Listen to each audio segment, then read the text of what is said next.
সকাল কিংবা বিকালে মজার কোনো রেসিপি খেতে চাইলে আজকের রেসিপিটা ট্রাই করতে পারো। একেবারে অল্প উপকরণে ঝটপট তৈরি করে নেওয়া যায়। তাহলে চলো দেখে নিই। নাস্তা তৈরির জন্য লাগবে আটা।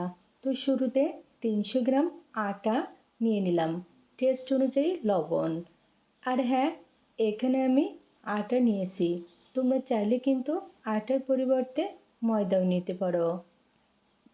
এখন নিয়ে নিচ্ছি পানি, নর্মাল পানি। সবটুকু পানি একসাথে দিব না, অল্প অল্প করে পানি দিয়ে ব্যাটার তৈরি করে নিচ্ছি। অবশ্যই একটু সময় নিয়ে ব্যাটার তৈরি করব, যেন কোনো রকম তলা বা গোটা অংশ না থাকে।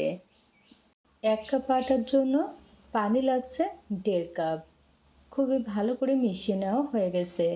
এখন নিয়ে নিচ্ছি একটা ডিম। তবে এখানে ডিম অপশনাল, চাইলে দিতে পারো, না চাইলে স্কিপ করতে পারো। তবে দিলে বেশ টেস্টি হবে নাস্তাটা। কালো গোলমরিচের গুঁড়া দিয়ে দিলাম। ফাইনালি ব্যাটারটা কিন্তু এখন রেডি। তোমরা হয়তো দেখেই বুঝতে পারছো ব্যাটারের ঘনত্বটা কেমন হয়েছে। খুব বেশি ঘন না, আবার একেবারে পাতলাও না। ব্যাটার এক সাইডে রেখে এখন নিয়ে নিচ্ছি শসা 1 কাপ।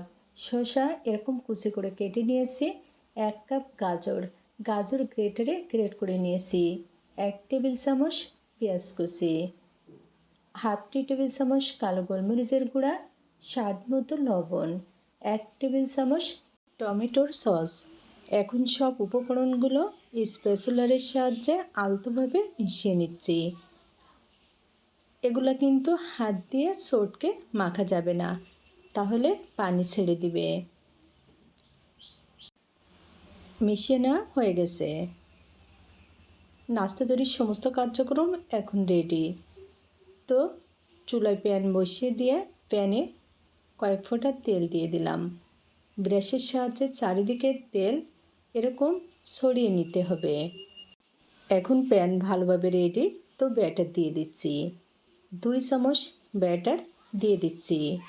ব্যাটার দেওয়ার পরে প্যানের হাতল ধরে এভাবে ছড়িয়ে নিতে হবে, তাহলে ব্যাটার সব জায়গাতে সমান ঠিকঠাক হবে। আর হ্যাঁ, এই পর্যায়ে কিন্তু চুলার আঁচটা মিডিয়াম টু লোতে রাখতে হবে। 2 মিনিট মতো ওয়েট করব। 2 মিনিট পরে উপরটা কিন্তু শুকিয়ে গেছে। এখন উল্টে নিচ্ছি।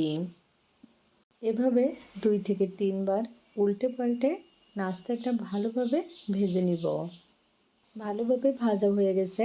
এখন যে সবজির মিশ্রণ তৈরি করে রেখেছিলাম সেখান থেকে পরিমাণ মতো এরকম মাছ বরাবর দিয়ে দিচ্ছি।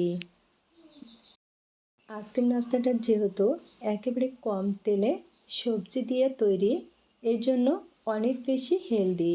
তোমরা চাইলে কিন্তু সকালের জলখাবারের জন্য এই নাস্তাটা তৈরি করে নিতে পারো।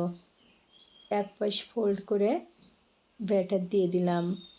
এরকম একটু ব্যাটার দিয়ে দিলে কিন্তু খুবই সহজে আটকে যাবে, কোনো রকম আর খুলে যাওয়ার সম্ভাবনা থাকবে না।